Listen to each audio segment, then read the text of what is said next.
అటు రాష్ట్రపతి ఎన్నికల ప్రచారం ఊపందుకుంటుండగా మద్దతుపై ఇప్పటివరకు నిర్ణయం తీసుకొని పార్టీలు కూడా తమ మనోగతాన్ని వెల్లడిస్తున్నాయి. యూపీఏ అభ్యర్థులకే మద్దతిస్తామని ఎల్జేపీ స్పష్టం చేసింది. అటు మద్దతుపై మల్లగుల్లాలు పడుతున్న తృణమూల్ అధినేత్రి తన సమక్షంలోనే ఓటు వేయాలని పార్టీ ప్రజాప్రతినిధులకు హుకుం జారీ చేశారు. రాష్ట్రపతి అభ్యర్థిగా తనకు తృణమూల్ కాంగ్రెస్ మద్దతివ్వకపోవడంలో ఆశ్చర్యం ఏమీ లేదని ప్రణబ్ ముఖర్జీ స్పష్టం చేశారు. ఓ రాజకీయ పార్టీగా మమతా బెనర్జీ ఆలోచనలు ఆమెకు ఉంటాయని తెలిపారు. 3 రోజులు ఆగితే తృణమూల్ నిర్ణయం తెలుస్తుందని పాత్రికేయులతో జరిగిన ఇష్టాగోష్ఠిలో వెల్లడించారు. తన అభ్యర్థిత్వానికి మద్దతు తెలిపిన దాదాపు 5,000 మంది ప్రజాప్రతినిధులకు కృతజ్ఞతలు తెలుపుతూ లేఖలు రాసినట్లు ప్రణబ్ పేర్కొన్నారు.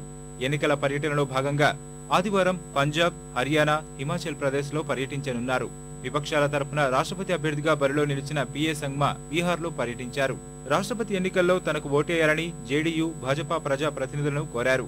అటు యూపీఏ బలపరిచిన అభ్యర్థులకే మద్దతిస్తామని ఎల్జేపీ అధినేత రామ్ విలాస్ పాస్వాన్ వెల్లడించారు.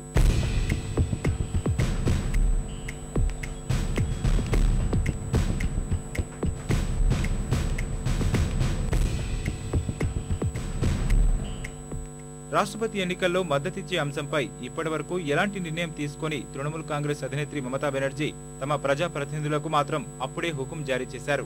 రాష్ట్రపతి ఎన్నికల్లో పార్టీకి చెందిన 19 మంది లోక్సభ సభ్యులు, 8 మంది రాజ్యసభ సభ్యులు తమ సమక్షంలోనే ఓటు వేయాలని ఆదేశించారు. ఈ మేరకు కోల్కతాలో ఓటు వేసేందుకు అనుమతి ఇవ్వాలని తృణమూల్ కాంగ్రెస్ పార్లమెంటు సభ్యులు ఎన్నికల సంఘాన్ని అభ్యర్థించగా ఈసీ అనుమతి జారీ చేసింది.